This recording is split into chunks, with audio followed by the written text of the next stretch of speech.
Good evening, everybody, and welcome to another very special Lenten episode of Ignite Radio Live. Over the 5 mighty stations of Annunciation Radio. And the doctors say I'm just an option, a mistake you can make disappear. I may not have a voice, but I'm more than a choice. I'm as real as the heartbeat you hear. You are with Greg and Stephanie Schlueter, and we are blessed to be with you tonight. Right now, we're going to air a short little trailer clip from a movie that was just released called UNPLANNED, the true, powerful story of Abby Johnson, a former employee of a Planned Parenthood clinic who had 2 abortions herself. And in this powerful movie, she tells her story. Abby Johnson is in the other room. Here. Our first order of business is to present Planned Parenthood's Employee of the Year Award. Abby Johnson. This is Abby. She's our newest volunteer escort. Abby, this is Cheryl's Alessandro. I'd be the youngest director in Planned Parenthood history. You'll actually be in charge of the abortions at your clinic? I have a chance to make a real difference. No matter what you do for the rest of your life, you're still gonna be a baby killer. The only thing that's changed is you, Abby. Can you even hear yourself talk right now about these procedures? These are little babies. I'm not going to apologize for doing a job that helps women in crisis. There's still a part of me that isn't sure. I know. But the one thing that all experts agree on is that at this stage, the fetus can't feel anything. Sorry to bother you, but they need an extra person in the back room. Are you free?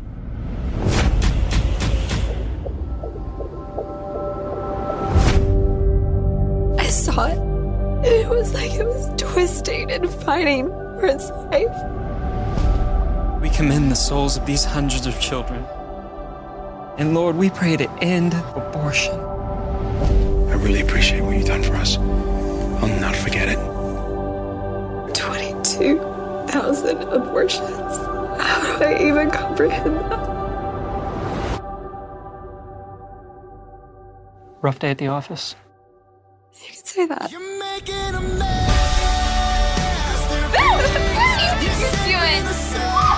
It's your dad and me. You were our baby from the moment of conception. We are paying you to be a perfect instrument of corporate policy. We are an abortion provider. I can't be a part of this anymore. Everything that they told us is a lie. Don't underestimate the repercussions of this. You gotta be careful. Rhonda, please don't do this! Rhonda! Let me tell you what's gonna happen if you walk through that door. Congratulations. You've made an enemy of one of the most powerful organizations on the planet. You're back with us, Greg and Stephanie Schlueter, on Ignite Radio Live. That is a powerful trailer of the movie that Stephanie, I, and our 4 of our 6 children saw this past weekend. And I want to share our thoughts just as a lead-in to Patrick Coffin's very powerful interview of both the star of this movie called UNPLANNED. The star is Ashley Bratcher, who plays the role of Abby Johnson. Again, a woman who committed 8 years of her life to an abortion clinic run by Planned Parenthood. She was a director of that clinic, and how it resulted in her very powerful conversion. And now she, of course, is giving great testimony to life, a mother, wife and mother of 8 children. So, Steph, what were your thoughts on the movie? Gosh, so many things that are beyond words, but I would have to say a few highlights for me. Taking 4 of our kids were, one, we've certainly raised them with the pro-life issue at the forefront, right? So we've done the March for Life. We remember the unborn in our daily prayers. We've done 40 Days for Life. We've gone in front of the abortuary to pray. So all of those things. So they've been very active. But I think something that stood out was that it made it really personal for them. Like to actually, obviously it's a movie, but it's a true story. And it's so well done, in that regard. So I think just to put it in a more personal way to see it like that. I don't know if that makes sense. So that was one thing in particular, again, with our kids, to give them that experience. Now, our youngest is 13, and that would probably be, parents use your own discretion. But me personally, that would, 12 or 13 would be as young as I would go because of the content. Something else that I thought was very powerful for them to experience is, we talk about the baby and, we pray for the moms. But Unplanned gave them such a strong visual of mother as victim in just the images and just the emotion. And again, very factual. Nothing was, manipulated or anything like that. But we know that, but to see it play out again on the screen was just very powerful. And then I would say the third thought that I would like to share, just the whole piece of unconditional love, which I'm still wrestling with a little bit. So you have Abby Johnson's parents who are devout Christians, definitely walking the walk. And her husband. And I was going to say, and also her husband. And they just accepted her and loved her and prayed for her. Voiced their opposition, expressed their real sadness at times in the conflict that took place there. So it was, obviously the Lord used that love and support of her as a person, voicing their opposition to her job and what she was doing. I don't know if I'd be able to do that. But again, great discussion with the kids about that. And just bringing some of those thoughts of love and forgiveness and support and relentless prayer for somebody.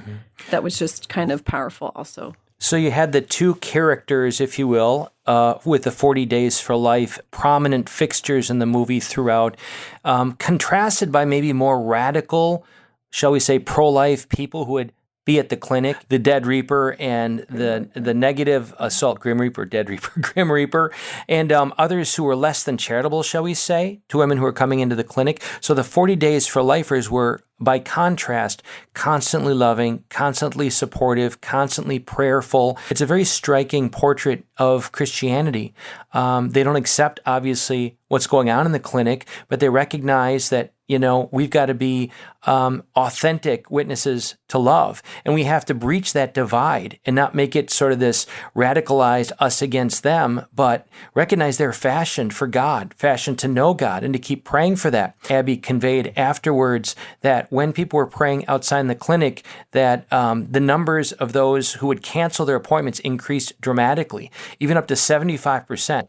Another thing that I think the movie was extremely generous in is they definitely portrayed the clinic, if you will, abortuary workers in the best light.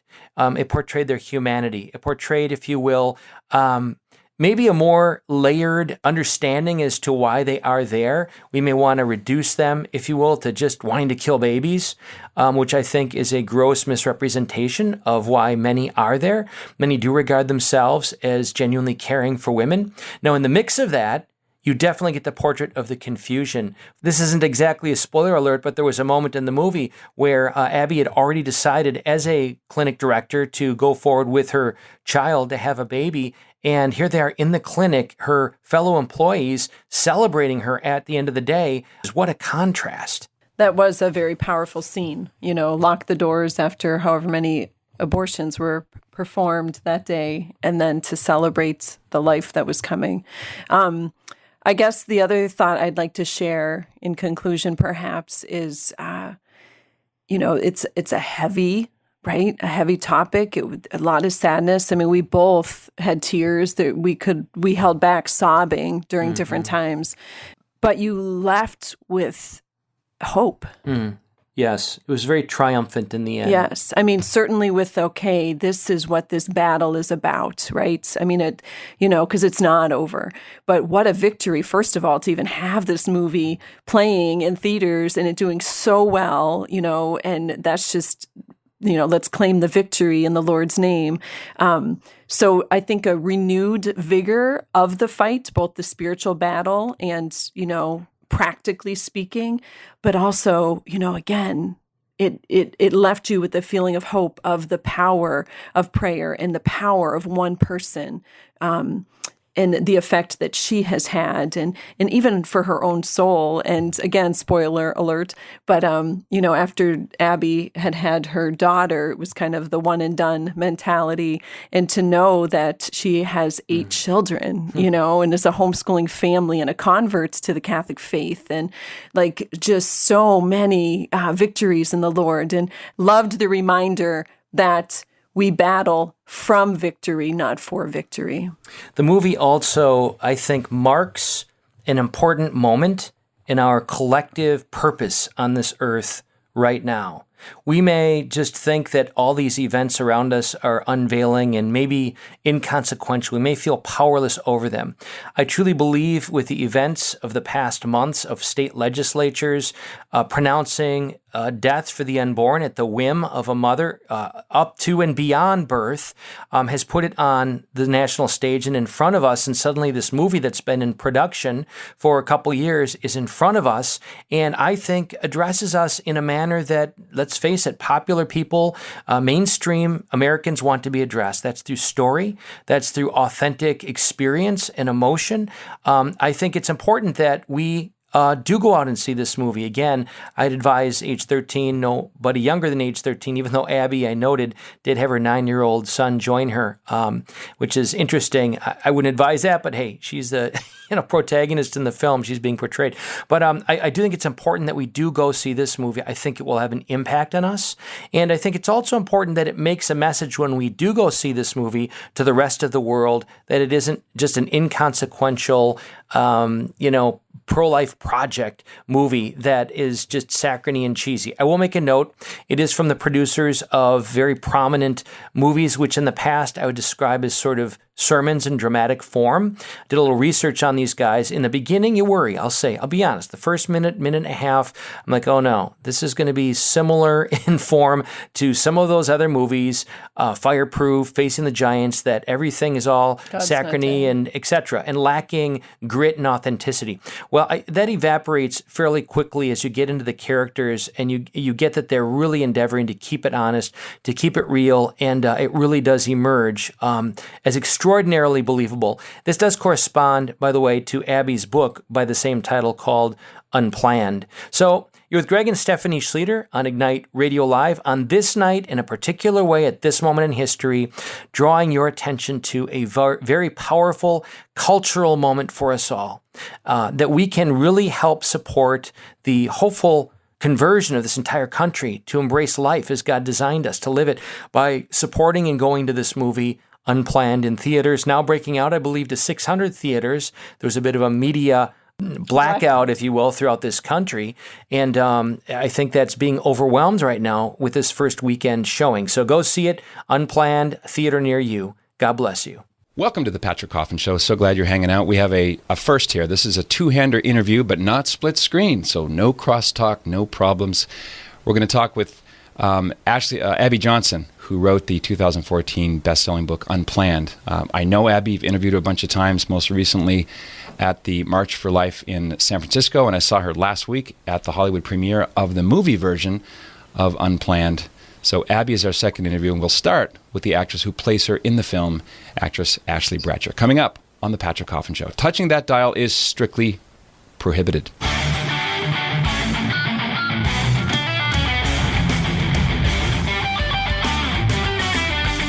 Glad to have you aboard. Ashley Bratcher grew up in a small town in North Carolina and discovered a love of the theater in high school. She starred in Princess Cut, 90 Minutes in Heaven, and is now playing former Planned Parenthood director Abby Johnson in the upcoming biopic Unplanned. Ashley, thanks for coming on. Yes, thank you for having me, Patrick. When I walked into the theater, having known Abby, and I know her real-life attorney, Jeff Paradowski, and I was wondering how is this going to work in a 115 to 120 minute format on a 30-foot screen?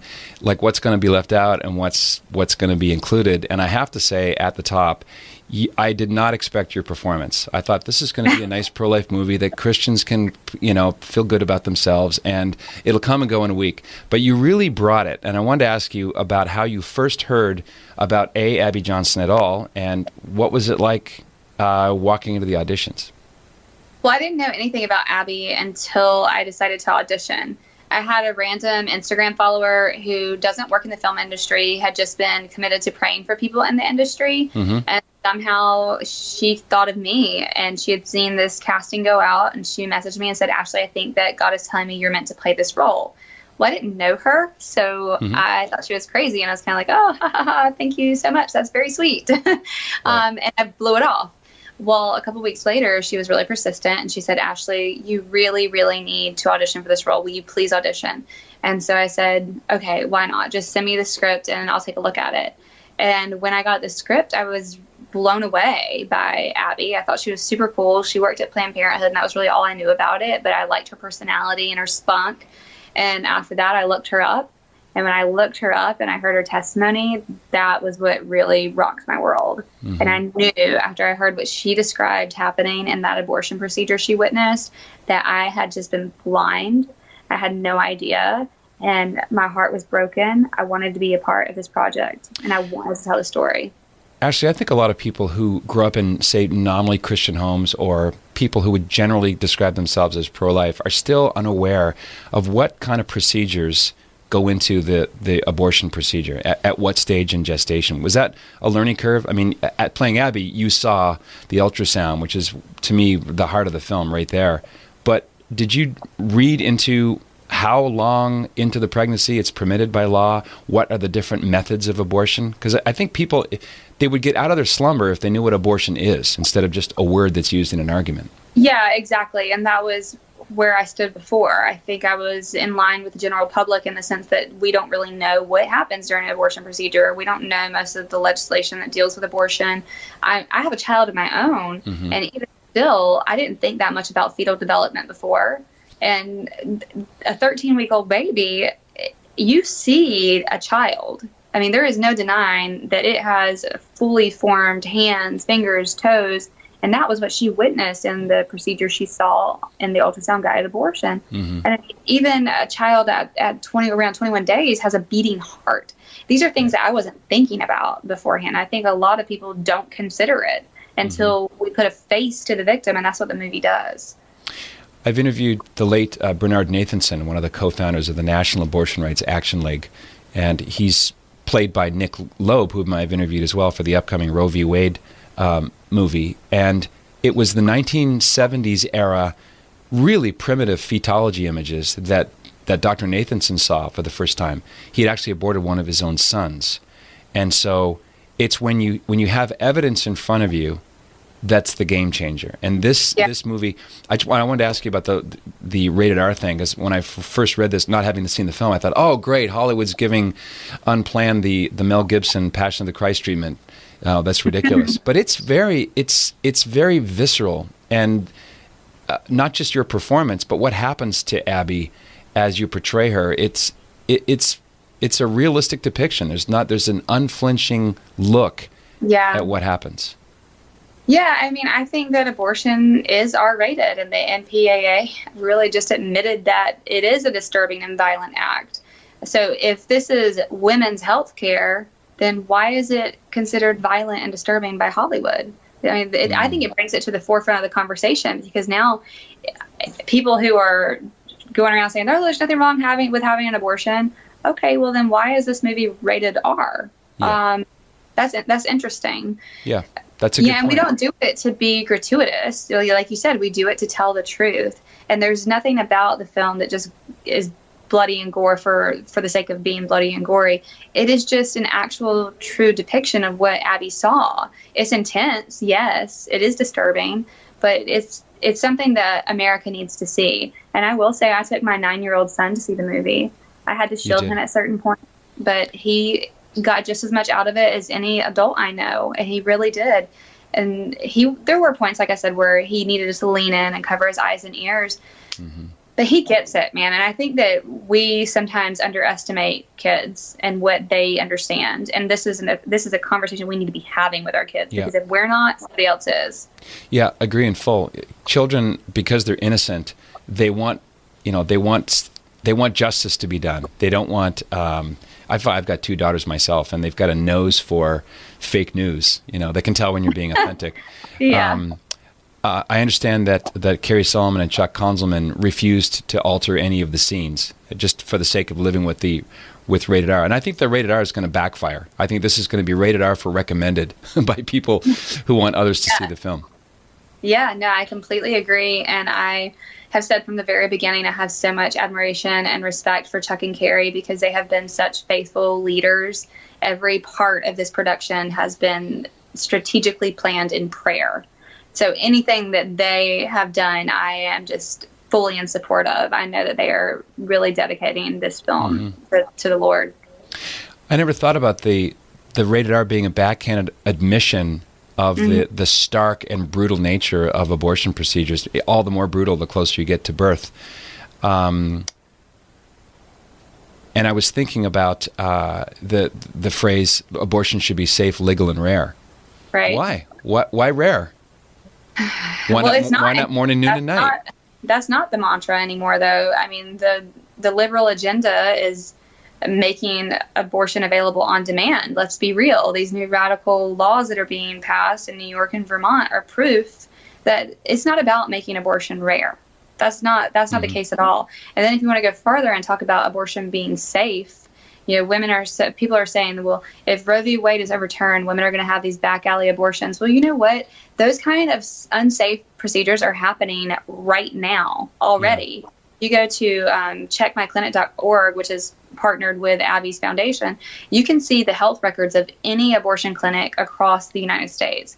They are not good. A lot of these clinics don't meet the health requirements to pass inspection. So there's so many people that are just blind to the things that are happening. And I really hope that this movie is going to wake them up to say, okay, what am I missing here? Even if they're a critic, they have to go and say, okay, well, if they're saying this, and what's the truth? And then they have to find the truth for themselves.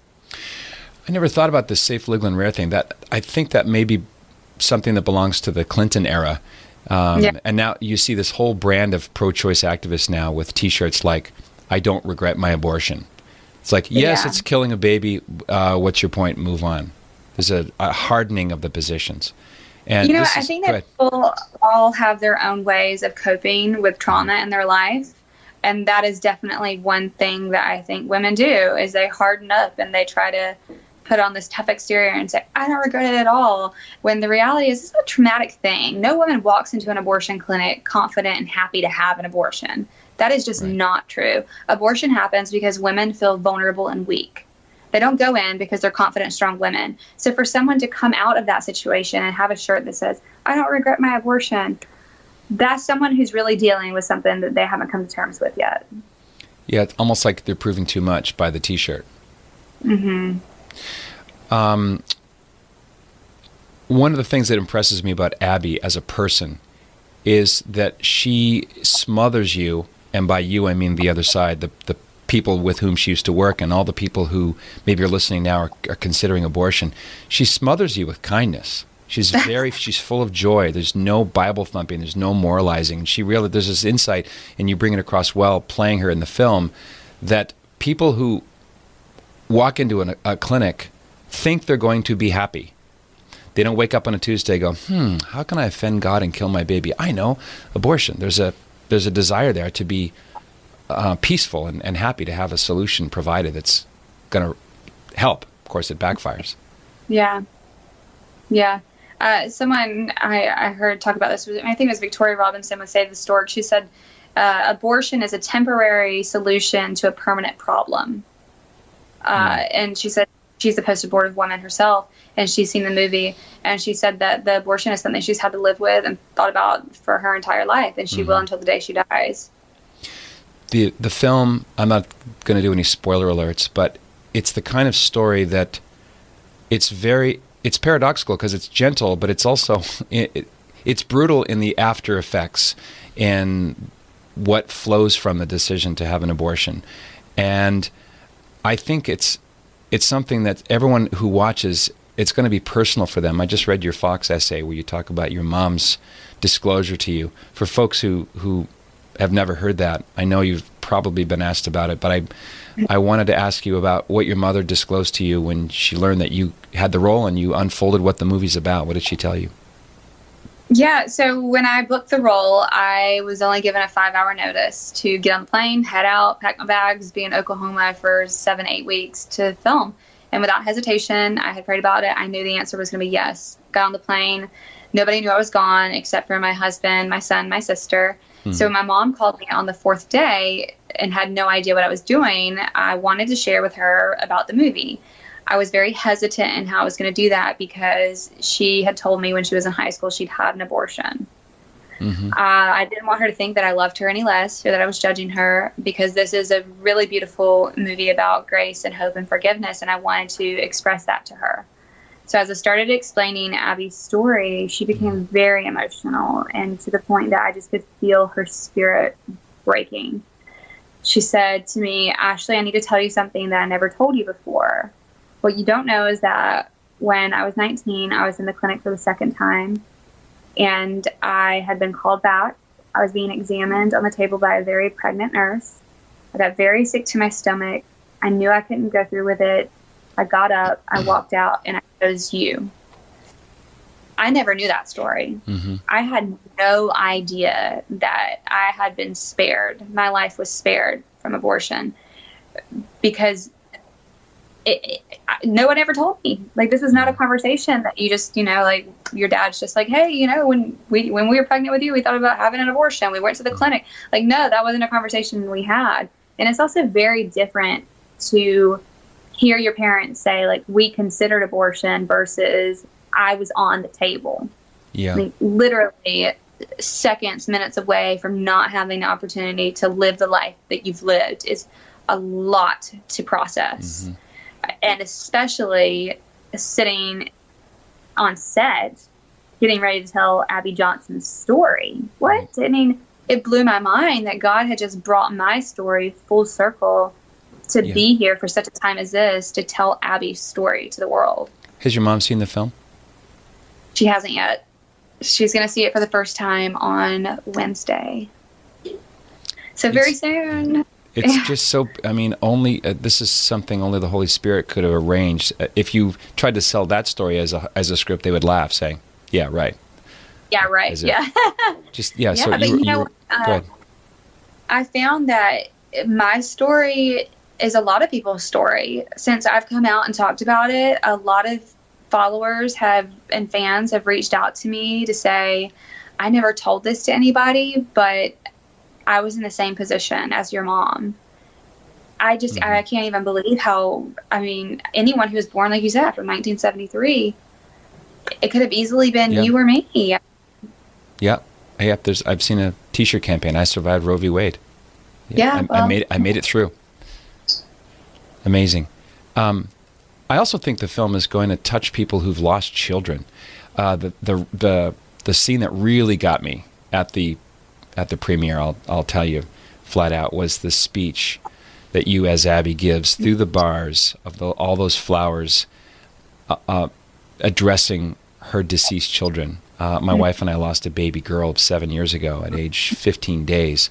And that conversation, I think a lot of people who've lost children from miscarriage and abortion, or even in early infancy, are really that's just going to be a moment of lightning in a bottle, where if you've been resisting shedding a tear, or if you've just been trying to look at the movie as a remote viewer, that's gonna come crashing down, and that can lead to very healing conversations. Yeah, absolutely, I agree. That has been a big talking point after the screenings, especially for men. A lot of men have really resonated with that scene. I think it's the tipping point, like you said, where they've tried to hold it together for the whole movie, and then it gets to that point and they're just like, "Oh, I've lost it." But it's also just so beautiful for Abby's testimony, really, to be able to have that conversation, so to speak, with her children, to say, "I'm sorry," to reconcile, and know that someday she will be reunited in heaven with open, wide, forgiving arms. And it's such a beautiful moment in the story to be able to just have that moment of closure and reconciliation. Ashley, have you had any pushback from pro-choice actresses or people in the industry who weren't impressed and told you so? What's their reaction been? No, none at all. None at all. I think of the thousands of people that have reached out to me, I've had maybe two people say just really off the wall comments, but Yeah. people have really been kind. Even pro-choicers, people who don't agree with me have said to me, I don't agree with you, but I respect you, or I'm going to go see the movie even though I disagree with what the message is. And that's what I really hope for. I really hope that it starts a conversation. I like to play a game of Flip It when I run into stories like this. And in this case, Flip It would look like this. A movie about a pro-life leader who converts to the dark side and becomes a Planned Parenthood director. A, they would never make a movie like that because they know it probably would make a lot of money. And B, if you played that role, you'd be a shoo-in for an Oscar nomination. True or false? I don't know about that. I think so. Sure. I mean, Well, just you know the what? premise of Here's the the film, thing, if you're going up, go ahead. Well, I think Sandra Bullock is in production for a movie right now about the filibuster that happened in Texas to play abortion Barbie. I can't remember what the woman's name is. Oh, that's right. I remember that Do you know headline. what I'm talking about? Yes. So I'm pretty sure that's in production. I don't know how far that's going to go now, given everything that's happening. And everyone keeps talking about this Oscar buzz with Unplanned. Well, first of all, I think God is bigger than anything. So if he wants us to have an Oscar, then by all means, God can open doors no man can close. Here's another thing I think, though, for anyone who is a naysayer about the film. This is a female-driven role. Abby is a dynamic character. The role is challenging physically, mentally, emotionally. It is a stretch for any actor. It is a dream role, regardless of where you stand on the topic. So if Hollywood cannot acknowledge the film for a good piece of art, that says more about their political agenda than ours. Yeah, of course. Yeah. I wanted to go. See. Yeah, we'll see. We shall see. Let me go partial. I won't go full metal Catholic. I'll go partial metal Catholic. Have you interacted with Catholics in the production of the film? How have those friendships been, and has this altered your view of Catholicism? Because I understand if you're from North Carolina, you're probably near the buckle of the Bible Belt, I'm thinking. And there's a lot. Catholics and Protestants have so much in common, especially if you're talking about the common enemy of the abortion industry. New friendships are being formed. Just talk a little bit about that. Well, I was not so familiar with Catholicism beforehand. I identify as non-denominational. My grandmothers were all different denominations. So, for example, one grandmother was Methodist, one was Baptist, and the other was Free Will Pentecostal Holiness. So I got a little bit of everything going on. Yeah. And working on set, what was so cool about being on set was that we had pastors from all different denominations coming in and praying for us. And that was a really beautiful experience. So I think it's a universal thing as Christians that we should all be fighting for life. Catholicism in particular have been warriors that I have seen so far, really just gung-ho about making sure we're protecting the unborn. And I have respect for all denominations. So I've made good friendships with everyone. One of my mentors is a guy called Peter Kraft. He's sort of America's C.S. Lewis. And he famously said, feuding brothers reconcile when a maniac is at the door. Which I like. Ashley, what are your hopes for the movie? My biggest hope that people will have a conversation. People will walk out of the theater. It's not some movie you just go watch and have a slice of pizza afterwards and everything's okay. No, you're going to have a conversation. So I'm hoping that when people walk out, they have meaningful conversations with the people that they're with, or their family, their loved ones, and that they understand that there is healing and forgiveness available, and that their eyes are open to truth. Like The Passion of the Christ, it's not even the kind of movie I'd say, I really liked it, like I liked a musical. Yeah. It hits you at a completely different level. Yeah. It's personal. Yeah. I want to say March 29th. That's the correct debut date? That is correct. Call your archbishop, call your pastor, call your friends, get group tickets. It's all about the math of opening weekend, brothers and sisters.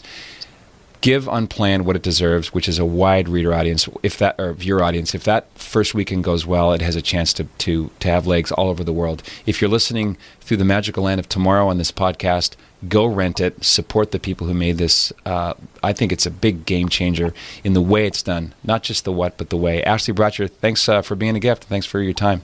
Yes, thank you so much for having me. Coming up next, the real Abby Johnson, right here on the Patrick Coffin Show. Touching that dial again, strictly prohibited. Back in a flash. Now I'm happy to bring into the show, as I promised, Abby Johnson, foundress of And Then There Were None, and of course, author of the smash hit book from 2014, Unplanned, which is now the subject of the film, starring Ashley Bratcher, who we just met. Abby Johnson, now you are a supermom with obvious maternal superpowers, taking time out at a busy airport to join us. Great to have you. Thanks for having me. Every time I talk to you, Abby, there's more and more things to say, so I haven't prepared a lot because I saw you recently at the Hollywood premiere. I was very moved by Unplanned, and from chatting with Ashley, I can tell you that the people who made this movie are all in, and not just for the message, but for the art and the way the story's told. I just was very moved, and I was struck emotionally at well, I'll tell you my scene, and maybe you've heard this from other people. When you, played by Ashley, are talking to your deceased children through those bars, that to me is the heart of it right there, because it just brings so many things full circle. So thanks for coming on, first of all. Yeah, of course. Is this all surreal for you? You're kind of walking through life, pinching yourself a little bit, and what the Almighty God of the universe has done in your life? Yeah, it's definitely very surreal. That word's overused too much, but really that's the only thing that really describes what's going on in our life right now. It's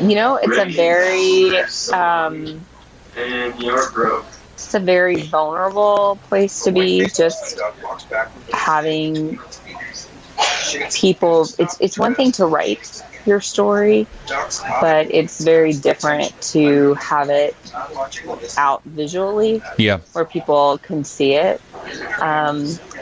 But everybody, who's watched it has really been touched by it, and we know that the critics are coming. The critics are coming. Yeah.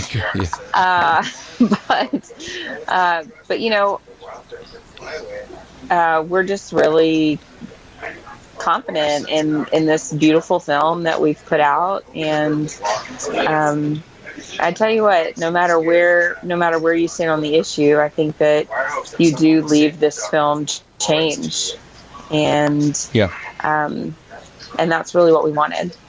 A lot of films, I've nicknamed them by for. They're films by Christians for Christians. Unplanned knocks down that fourth wall. I can tell you, I will be stunned if someone walks in there of the pro-choice cast of mind who is not shaken to the core. There's so many different elements of the story, and there's no catechism thumping, there's no Bible thumping, there's no finger pointing. It's just what happened to you. Hey, it's just my story, and but it's an incredible story. I mean, it's God's story, and I happen to believe that God really loves a good conversion story, and people are going to see that in this film, but they're going to see really the gritty truth of what's happening inside of these clinics all around us. I mean, it's not like it's a rare thing. I mean, there's 3,000 abortions happening every single day just in our country. And I feel like right now in our society, people are really searching for truth, particularly on this issue, because you've got all this crazy stuff happening in, these different states, New York, Vermont, Virginia, New Mexico, and people are like, what is happening? What is going on here? I mean, are we really talking about killing babies in the third trimester? I mean, what are we talking about here? And I think a lot of the conversation, rightly so, has been surrounding late-term abortion, but the overwhelming majority of these procedures are happening in the first trimester, and that's really what this film exposes. And really pulls the curtain back on the overwhelming majority of these procedures that are happening every day. I noticed that the book did not receive an R rating. There's no parental advisory on the book, but when it comes to filming it, you make a good point about the visual dimension of the story, that it just cannot be picked up in a book, is very, visceral. It's very vivid. There is blood. It's not a slasher movie, but it's an unflinching look at what really happens. And I personally think that this R rating that the MPAA gave you is going to backfire. I think I'm calling it rated R for recommended. Yeah, it is. I mean, I'll tell you, like, my husband and I watch a lot of PG-13 films, and we see things on TV, Grey's Anatomy, different things like that. And I was like, really? Like, when we got the rating back, I was like, seriously? Because I see what's on network TV, and it's much more gory and graphic than this is. But I sort of think the MPAA stumbled backwards into the truth by admitting that abortion is an act of violence and that it is disturbing. That came up with my conversation with Ashley. They're admitting, it's a rated R topic. Someone dies in the procedure.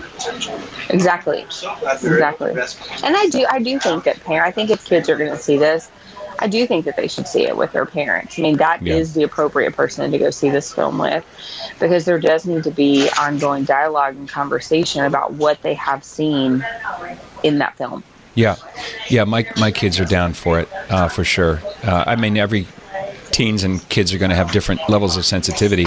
Sure. But I always say, if you can't fix it, you can feature it. And there's nothing wrong and no shame in crying at what happens to you in this film.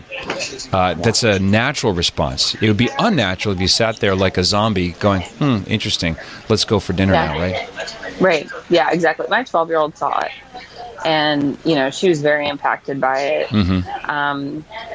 But in a positive way as well. Yeah. I mean, I tell people all the time, like, I'd put my 12-year-old up against any pro-choicer any day. Like, she could totally debate them into the ground. Yeah. Because for her, it's just so common sense for her. And she's just like, I just don't get it. I don't get how people don't see this as a human being. Like, it just makes no sense to her. And this film really reinforced that for her. The tagline on the poster is "What she saw changed everything," and that word "saw" jumped out at me. The turning point scene rather early in the film, not to give a spoiler alert here, but it's seeing the image that helped you go from abortion is a concept, it's part of the rhetoric we use, we're helping women, that stark image of the suction tube and the reaction of the unborn baby. That's not something you can get across in the way that's so pointed, it's so piercing in the film. That's the heart of it there. So this is a long-winded way of asking you, do you think that people need to know what abortion is before we can take steps to stopping it? I do. I think one of the reasons that abortion has escalated in the way that it has in our society is because the primary victim is unseen. So, we don't see the baby die. I mean, you can see the aftermath. Yeah. You can see the gross pictures, but you're not actually watching the humanity being snuffed out of a life. And for the first time, really, for the first time ever in a feature film, you're going to be able to see that. And that's very impactful. I mean, look, no matter where you sit on the issue, know what you support. Right. So if you walk away from this film and you go, well, that was tragic, but I still support it. Okay, then you're being honest. Right. Yeah. But don't make up excuses for why you don't want to see it. Or I have a friend who's a very well-known pro-choice author who went into a screening and she walked out of it in the first 5 minutes. Really? And I said, well, why did you walk out? And she said, oh, I just couldn't watch that. And I thought, but you're advocating for this. Don't you want to know what you believe? Own it, sister. You got to own it. Exactly. What were you doing when then the idea was presented to you that this is going to be filmed, that there'll be a movie iteration of your book? Yeah, so I was at home and I just got this really casual email from these two guys named Chuck Konzelman and Carrie Solomon. Never heard of them before in my life. And they said, we're film directors and we'd like to turn your book Unplanned into a film. And I was like, okay, sure. And I sort of was like, okay, there's like two guys in their man cave, with like iPhones and a Mac computer or something. That's sort of what I was thinking. And I was like, sure, yeah, you know how to do a movie. Sure you do. And I was telling my husband about it, and I was like, can you believe I got this email? And he was like, you should always look up their names before you like send them back a rejection. And so he looked them up actually, and he was like, oh my gosh, Abby, like these are the guys that did God's Not Dead, which initially was not super impressive to me because I wasn't a huge fan of the movie. I thought it was super cheesy. And I was like, well, that's cool. They were very successful in making that film, but that's not my story. Like, I don't have a Christian cheesy story. Even if it did make 70 million smackers or something. Yeah, I'm like, I don't care. Like, if they're going to tell the story, it's going to have to be authentic. And we may not get the Dove family seal of approval, right? And I'm okay with that. Yeah. They came down to Austin. We met with them, and I just love them. And they were like, they said to me, it's time to take the training wheels off the Christian film industry, and we're ready to do it with we're ready to do it with Unplanned. And so I was like, okay, let's do it. So the casting of Ashley Bratcher, when I saw her picture on the poster before I saw the movie, was one thing. But as I was watching the movie at the premiere, I closed my eyes and I said to my wife, she sounds like Abby. She's sported the same tude that my friend Abby Johnson has. Have you been told that a lot? That there's it's like it reminds me of Johnny Cash's, apparently Johnny Cash selected actor Joaquin Phoenix to play him in a movie before he passed away, obviously. Okay. But you wouldn't think Joaquin Phoenix is not that physical thing. It's not quite there, but he kind of incarnates it. He renders it present. Yeah, as Ashley does for you. Yeah, she did such a good job, and I did not know her. I had never seen anything she had been in. I'd heard about a movie she was in, and I heard it was terrible. So I was like, ooh, I don't know. But once I talked to her for the first time, we just immediately had a connection, and I was like, yeah, she's the one. This is the girl to play me in this film. And she was so good about like doing all of her research and really trying to hone in on my personality. And we have similar personalities anyway, so that came pretty naturally, I think. Yeah. One of the things that came up in my conversation with her is that there really are no I've never heard of a film that tells the reverse story of Unplanned. So, pro-life leader suddenly sees the light, decides they need to become a Planned Parenthood director. That film is not really filmable because I don't think it would make any or much money. And I said she would be a shoo-in for an Oscar nomination if that had been told in reverse. Does that make sense? Yeah, that's true. Yeah, there's very few stories of people who were, pregnancy center directors who are now running a Planned Parenthood clinic. You just don't really see that. Wouldn't that make the media, though? We would know if it happened. Exactly right. It would be all over. Exactly it would be all right. over the media. So the fact that we haven't heard about it tells me it hasn't happened. Well, also, Unplanned stands in the stream of a recent tradition among pro-life filmmakers, like Nick Loeb with Roe v. Wade, Gosnell with Kermit Gosnell. I thought Gosnell, no one's going to see this movie, but it did very, very well, and its proof of concept is the number of people who have been changed in their worldview. Do you have any anecdotes yet? You must have had people come up to you, except for the chickens who won't actually own what they stand for. Watch it. Any anecdotes yet? Like feedback from people? Yeah, we have. Actually, even in the private screenings, there were some people who saw it, and they had brought friends with them who were pro-choice. They actually didn't know that they were pro-choice, but they were like, oh yeah, all my friends are pro-life. Let's go see this film. And they took them, and we've already heard of stories of people who walked away saying, I can never support this again after seeing this film. So, we're already seeing lives that have been changed and conversions taking place, and a lot of healing taking place, women and men who have sort of suffered in silence after their past experiences, and now they're finally getting healing. Some of these people have lived with this for 40 years and have never told anybody, and they saw the film, and now they're like, I need help.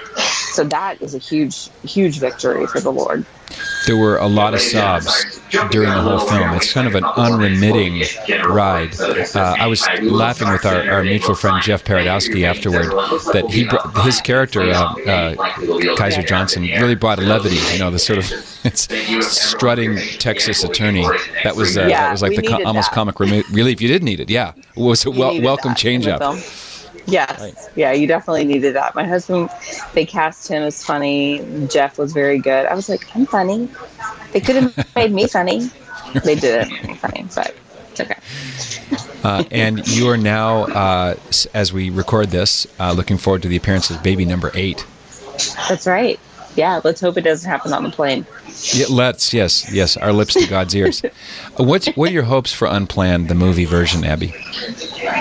You know what? I just hope that I hope that it does spur about conversion, of course, for people who, are pro-choice and now they're pro-life. Of course, that's like the big hope, right? Mm-hmm. But I hope that I think it allows a conversion experience to take place inside of each one of us too. Mm-hmm. That we can no longer be apathetic, that this has to be a front issue for all of us, that we have to be activated and involved. And that, from what I'm hearing from people, that's exactly what's happening. Mm-hmm. Well, it's not an easy film to watch. It's like Saving Private Ryan or The Passion of the Christ. You don't come out of it saying, I like that. They should make a musical out of it. Right. But it's beautifully rendered, and as hard as it is to watch, I thank you on behalf of the listeners and viewers for just putting yourself out there, telling the story, and letting them run onto the meadow of Hollywood. And so thanks for being a gift. I know you got a flight to catch, so thanks for joining us. AbbyJohnson.org, that's the best place to connect with you? Yeah, that's the best place. All right. Well, brothers and sisters, if you're listening to this in the first week leading up to March 29th, go see Unplanned. Call your pastor. Email your bishop, your archbishop, your cardinal. This is a movie that it needs to get a punchy opening weekend. It's all about math. Yeah. Seats in those chairs. That's how hearts and minds are won, and that's how the film will be able to reach people all over the world. And so if you're listening to this in the magic land of tomorrow, don't forget to rent it and support Abby and the filmmakers. Kudos to Chuck Konzelman and Carrie Solomon, and to Ashley, and to you, Abby Johnson. Thanks for being a gift. Good to talk to you. Thank you so much. Thank you. All right, I thank Abby Johnson and Ashley Bratcher for today's broadcast. Be a saint. What else is there? Again, you are tuned into Ignite Radio Live with Greg and Stephanie Schlueter. So blessed to be allowed to air Patrick Coffin's interview with Abby Johnson and the star of Unplanned, Ashley Bratcher. Powerful, powerful, powerful stuff. So encourage you once again to go see it. Let's keep it at the forefront of the secular world and the impact that it's having. And we also encourage you to go to 40 Days for Life. I believe there's a link at the Catholic Charities page to sign up. You saw the power or heard of the power of 40 Days for Life and the impact it had on Abby Johnson. Just committing the time to pray and to be out there, to be a presence. So again, 40 Days for Life. Sign up for an hour. Take your family, take your friends. However it works best, just do it. Thanks so much for being with us. Until next week. God bless. I'm the news that nobody expected. I was never a part of your plans. I'm the reason why life as you know it feels like it's slipping through your trembling hands. And the doctors say I'm just an option, a mistake you can make disappear. I may not have a voice, but I'm more than a choice. I'm as real as the heartbeat you hear. So don't close the book on me yet. I still got a long way to go. Empty pages to fill, and the best part is still down the road. I am a story untold. I am God's miracle in the making, proof that all things can work for the good. I am fingers and toes, and heaven already knows the name you'll pick out for me already belongs to me. So don't close the book on me yet. Oh, I still got a long way to go, empty pages to fill, and the best part is still down the road. Oh, I am a story untold.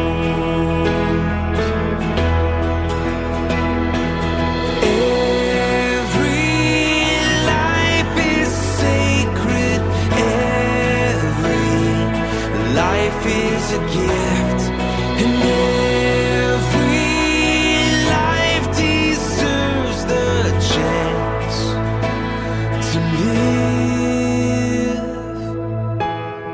I know you're scared, I know you're scared, I know you're scared right now. But when you hear my first cry, when you look in my eyes, you'll understand why, you'll understand why you brought me to life. Don't close the book on me yet. I still got a long way to go, empty pages to fill, and the best part is still down the road. I am a story untold. You know, Mass Impact and Ignite has been going across the Northwest Ohio now for months, and thousands of people, literally thousands of people in our diocese have experienced that love. We believe that he said what he meant and meant what he said when he proclaimed that his body is real food and his blood is real drink. Simply put, Mass Impact is a nonprofit movement seeking the heart of God in the very heart of His Catholic Church. People just kept coming and coming. Not just in a moment, but to surrender their entire lives. We desire our hearts to be moved by what moves His. And to see that happening monthly. We are responding to an urgent call at an urgent time. The recent popes, John Paul said, now's the time. This is the moment. We are taking big steps in faith throughout our diocese and beyond. I want to buckle my chin strap and take the field. And we are seeing tremendous growth. I mean, I'm just roused and emboldened to mission, to do something. We cannot do it alone. We need you right now. Please partner with us. Go to massimpact.us right now and click on the Contribute tab. If you and I respond in faith right now, we will see souls in heaven who would not have been there had we said no. It was nothing short of amazing. Does it have that same kind of effect on you? Please go to massimpact.us and contribute. It's time to move.